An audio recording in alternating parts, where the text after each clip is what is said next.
Bonjour à tous, bienvenue sur SVM6 donc pour ce petit tuto questions-réponses destiné à répondre à Sabrina qui se pose des questions sur les axes. Et si j'ai bien compris, donc Sabrina, je vais essayer de te répondre.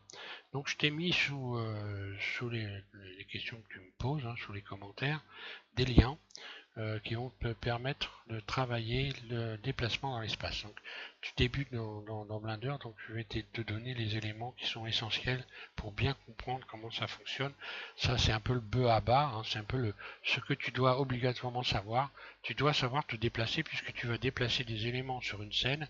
Tu dois savoir où se situe l'avant de la scène, les côtés de la scène, l'arrière de la scène, le dessus et le dessous.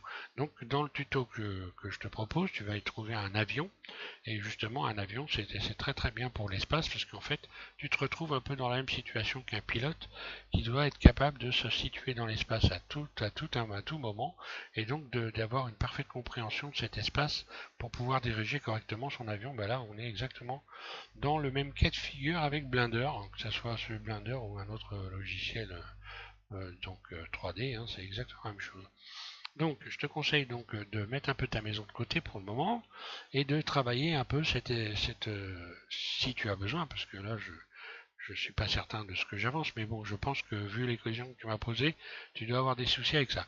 Donc maintenant, on va parler des axes, puisque les axes, apparemment, c'est ça qui va créer le plus gros souci. Donc ça aussi, c'est une chose qui est importante de savoir où se situe l'axe de rotation d'un objet pour pouvoir le déplacer correctement. Donc ça fait partie, tout ça, du déplacement. Donc je vais prendre pour un exemple, je vais créer ici une sphère. Alors les manipulateurs, voilà, donc ici, ce que tu appelles les widgets. En fait, je ne sais pas si tu as Blender mis en anglais, je te déconseille fortement de mettre Blender en anglais, à moins que tu saches parler l'anglais correctement. Mais il faut mettre Blender en français quand on est français. Ça sert strictement à rien de se compliquer davantage les choses. C'est déjà suffisamment compliqué comme ça, donc tu as sur la chaîne 500 tutos.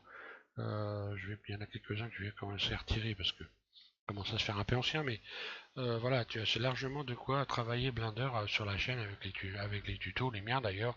Il y en a d'autres aussi qui font des tutos avec Blender interface en français.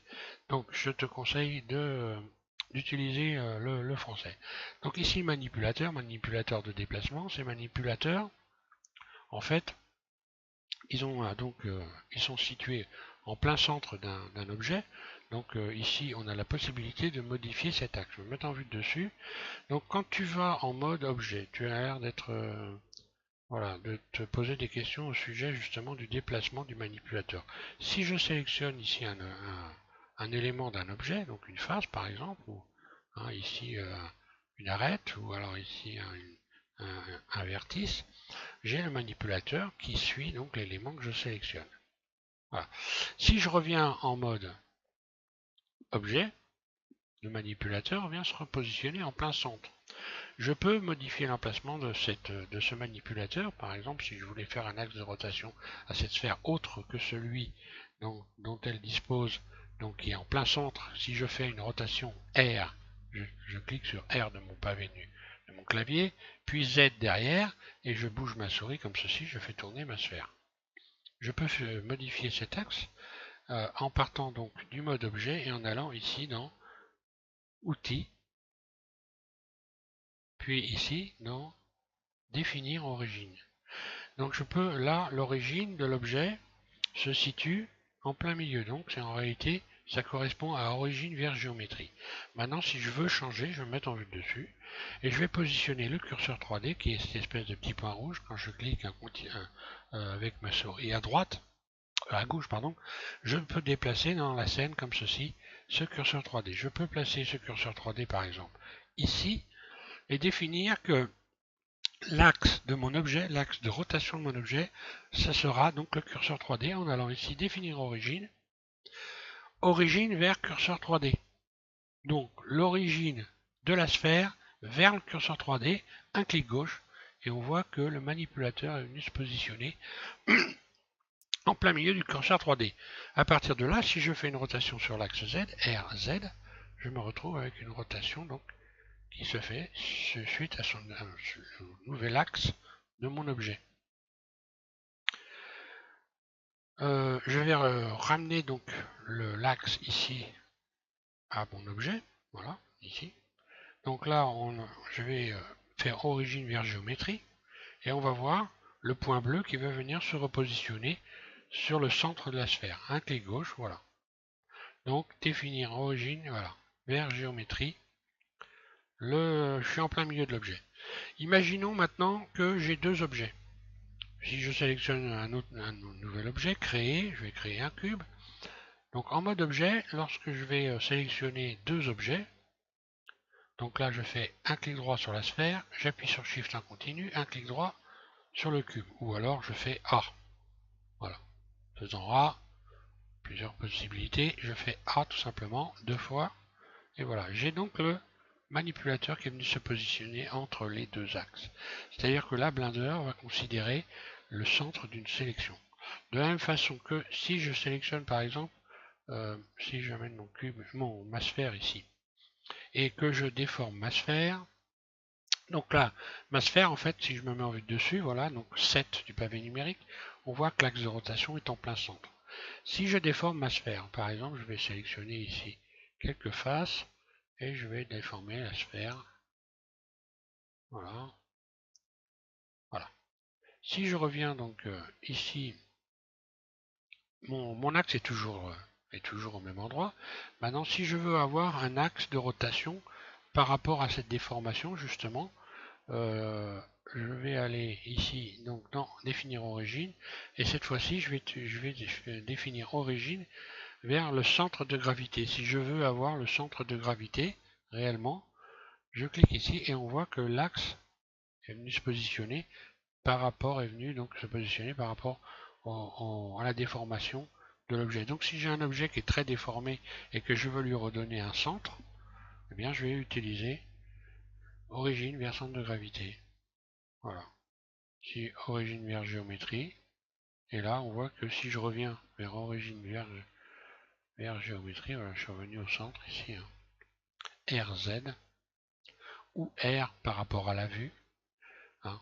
Donc c'est pareil, on voit que là, si je fais par rapport à la vue, si je fais R simplement, ben, l'objet va tourner par rapport à la vue, hein, R. Voilà, donc tout ça, c'est des choses que tu vas devoir travailler, les rotations par rapport à la vue. Donc la vue 1, qui va être la vue de face, donc tu vas le comprendre en regardant le tutoriel avec justement le déplacement dans l'espace et la compréhension des emplacements sur la scène. La vue 1, la vue 7, la vue de dessus, la vue 3 sur le côté droit, CTRL 3 sur le côté gauche, CTRL 1 vue à l'arrière, et donc CTRL 7 la vue en dessous. Et donc le problème que tu as, c'est que tu as la vue, tu avais ton manipulateur qui est à l'envers. Donc un manipulateur qui est à l'envers, c'est parce que ta scène est à l'envers. Je vais la remettre à l'endroit. Voilà. Si je me mets en vue 1, on voit que le manipulateur ici, les flèches vont vers le haut. Donc apparemment, c'est ton problème, c'est que tu as vu ça. Donc ta scène est à l'envers. Voilà, tout simplement. Donc voilà pourquoi c'est important d'être capable de comprendre ça, justement, comment fonctionne la scène, comment fonctionne, donc comment ça fonctionne l'espace avec Blender. Que te dire avant d'arrêter complètement? Je pense qu'on a vu à peu près ce qui est important à savoir par rapport à la question que tu me poses, hein. Donc j'espère avoir répondu à tes interrogations. Également, quand je t'ai mis un lien pour t'expliquer que tu peux m'envoyer, donc faire des captures d'écran éventuellement, et me proposer un lien où je pourrais regarder des images, hein. Faire une capture d'écran, souvent ça peut être ça peut me permettre de mieux comprendre certainement. Des fois, quelques explications qu'on va me donner.